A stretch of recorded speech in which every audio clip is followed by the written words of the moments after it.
Do you want to know what to do with teens who fall away from the family faith?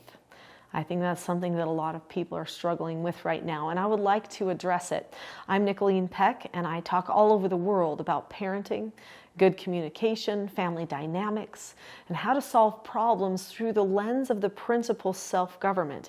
And in this video, I'd like to talk about keeping the faith and not.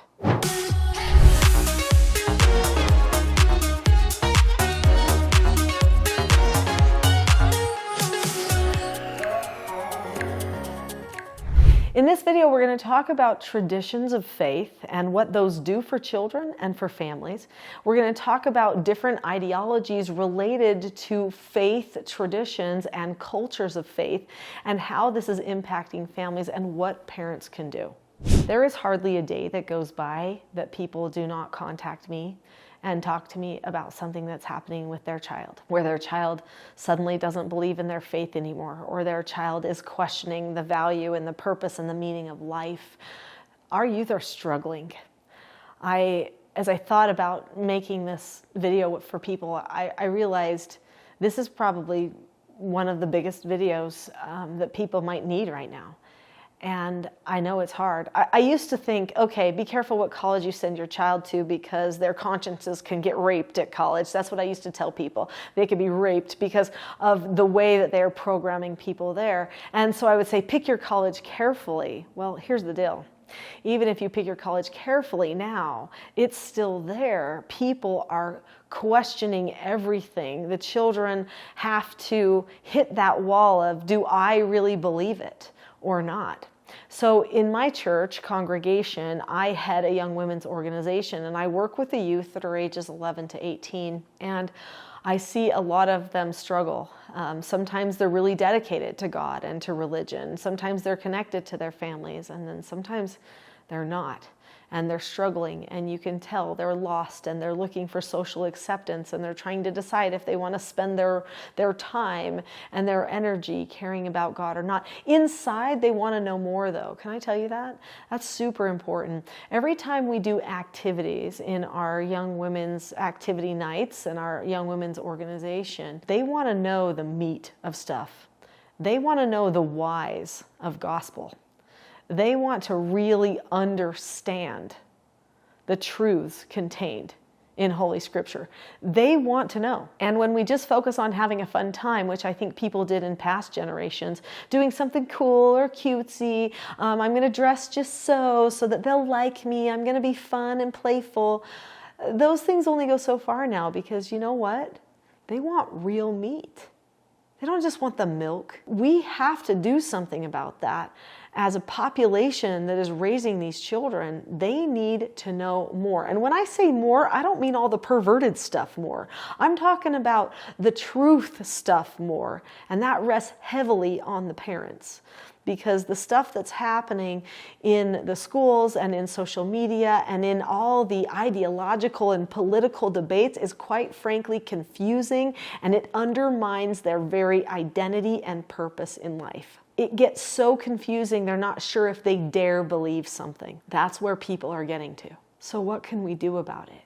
How can we help these poor souls who are struggling? There are things we can do. Some of them are very, very simple. And if we can keep them in mind and have some faith in their ability to recognize truth, then we'll probably be okay. So number one, do you force religion? I just want to make sure that we put that out on the table. I'm going to say no, you don't force religion.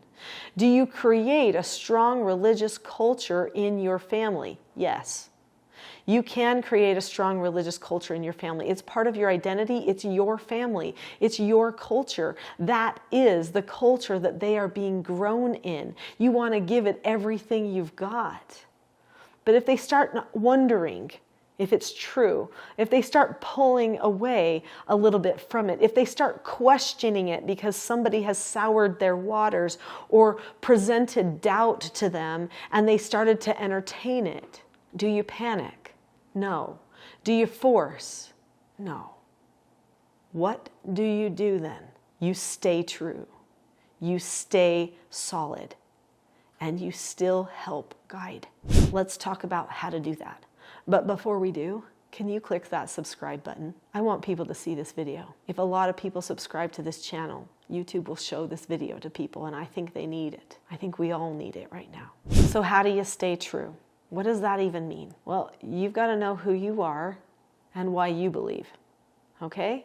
Why do you believe what you believe? What are the fruits of it? What does it give you? What confidence, what security, what empowerment? Articulate that, write it down. Make sure that you know. And then you might need to make a declaration to yourself, I will stay true to this because that is who I am. And guess what? They fully expect you to stay true to it, even though they might attempt to convince you to go otherwise. They might attempt to convince you to doubt. They might even say, if you don't do what they do, then you don't love them, you don't care about them. But in reality, every single child finds great security, stability, confidence from knowing that their parent is constant, that their parent says, this is what I believe, and I really do. Even if somebody else says they don't like it, it's wrong, they try to argue me out of it, I will follow truth. So I told my children that a long time ago, no matter what happens, you guys, in life, because life's crazy right now, and I could see it coming. And I said to them, no matter what happens, no matter if you decide not to stay with what we do or not, because when you're an adult, you can make all those decisions, because that's when their prefrontal cortex is developed, okay? When they're in our home, they're going to still go with us to church. Whether they believe or not, we'll still bring them with us to church, and until they're like older, because they are going to be part of the family life, even if they don't believe it. But so I told them, listen, you'll come with us now, but there'll be a time where you don't have to go because you'll be the adult. You can choose for yourself. And if you choose not to, I want you to know I love you no matter what.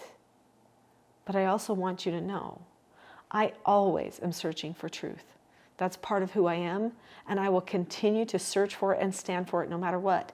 Even if it doesn't agree with you, that is what I will do. So don't ever take offense by that. Just know I will always be the same mom. I will always be that person who lives by the same truth, the same principles. I will be that for you. No matter what happens in life, you can always come back to me. And also, just so you know, no matter what happens in life, I will always love you, always support you, and hope the very best for you. This is something they hope to hear. They are vacillating, they are confused, they are being influenced. They need to know where they stand with you.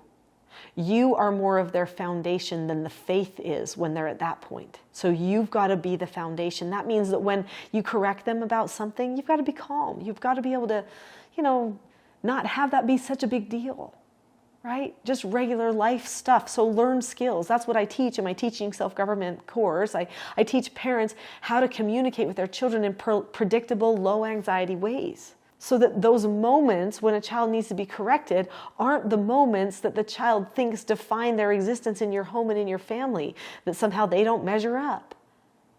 They need to know no matter what you're there, no matter what. So live with integrity, improve your communication, but let's take it a step further. Let's say your child is already struggling, because that might be happening for some of you. Have a parent counseling session with the child. That's a term I use to describe a special meeting that you have with your child about one thing. Pull the child aside and say, okay, so right now it looks like you've got some questions. You're trying to figure some things out. Everybody has times in their lives where they're trying to figure things out.